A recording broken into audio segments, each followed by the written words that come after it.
நிறைய டவர்ஸ்லாம் இருக்குது. இங்கேயும் பார்த்தீங்கன்னா நல்லாயிருக்கு. நல்லா சூப்பரான ஏரியா, நல்லா க்ளீனாக இருக்குது. இங்கே பாருங்கள், நம்ம வயல்வெளி மாதிரியே இங்கேயும் நிறைய நெல்லெல்லாம் போட்டு வச்சுருக்காங்க. பாதையெல்லாம் இருக்குது, நல்லா க்ளீனாக பண்ணியிருக்காங்க. வயல் தாங்க இது. நம்ம தஞ்சாவூர், தூத்துக்குடியில் எப்படி வயல்லாம் இருக்குமோ, நம்ம எந்த ஊராக இருந்தாலும் நம்ம வயல் எப்படி இருக்குது அந்த மாதிரி தான் வயல். கரும்பு இது போட்டிருக்காங்க, நல்லா போட்டிருக்காங்க. இங்கே நல்லா கொஞ்சம் ஸ்ட்ரக்சர்டாக இருக்குது வீடெல்லாம். வீடை சுற்றி வயல் இருக்குது, சுற்றில வீடெல்லாம் வேறு கட்டியிருக்காங்க. கார்லாம் இருக்குது, ரொம்ப ஸ்ட்ரக்சர்டாக பண்ணியிருக்காங்க எல்லாமே. நான் இப்போ உங்களுக்கு காமிச்சிட்டு வரேன். நம்ம ஒரு மாதிரியே தான் இருக்குது. என்னென்னா இங்கே வந்து கொஞ்சம் ஸ்ட்ரக்சர்டாக எல்லாம் பண்ணியிருக்காங்க. வீடெல்லாம் ப்ராப்பராக கட்டியிருக்காங்க.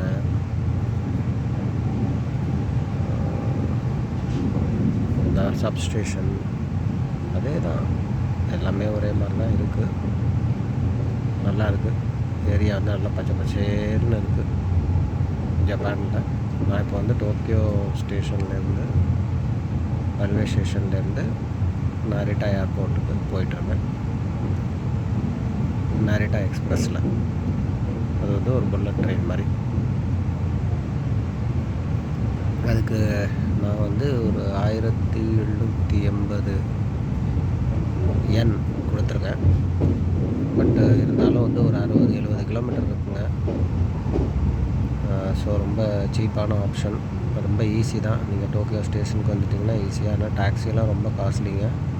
டாக்ஸியில் ஏறினீங்கன்னா 20,000 போட்டுருவாங்க. 20,000 yen, 22,000 yen நான் நேற்று பார்த்தேன் ஊபரில். இது வந்து 1750 yen. உள்ளுக்குள்ளே வந்துருச்சுங்க. ஏதோ ஒரு டன்னலுக்குள்ளே போயிட்டுருக்கு. அந்த டன்னலுக்குள்ளேருந்து வெளியில் வந்துருச்சு. வெளியில் வந்துட்டு போயிட்டுருக்கு. பாருங்கள், வீடெல்லாம் நல்லா இருக்குது. நல்லா துணியெல்லாம் துவைச்சி எல்லாம் காயெல்லாம் போட்டிருக்காங்க. நிறைய பேர் இருக்காங்க சின்ன ஒரு இதுலேயும்.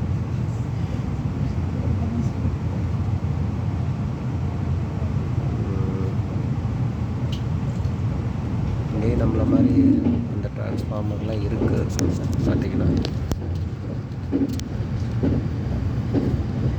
எல்லா இடத்துலையும் வந்து ப்ராப்பராக கார் நிப்பாட்டுறது. இது வந்து டி ஸ்டேஷன் அம்யூஸ்மெண்ட் ஸ்பேஸ் பேட்சுன்னு எழுதியிருக்கு. இதுதான் சக்கூரா. இங்கே நிறைய என்டர்டெயின்மெண்ட் இருக்குது, அம்யூஸ்மெண்ட் பார்க் மாதிரி. அதனால் மக்களில் நிறைய பேர் வந்திருக்காங்க. இன்றைக்கி ஞாயிற்றுக்கிழமைங்கிறதுனால நிறைய பேர் வந்திருக்காங்க.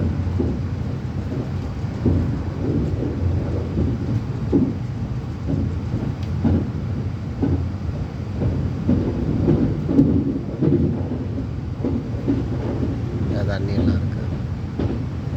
சரிங்க, அப்புறம் நான் உங்களுக்கு அடுத்த ஒரு வீடியோ போடுறேன்.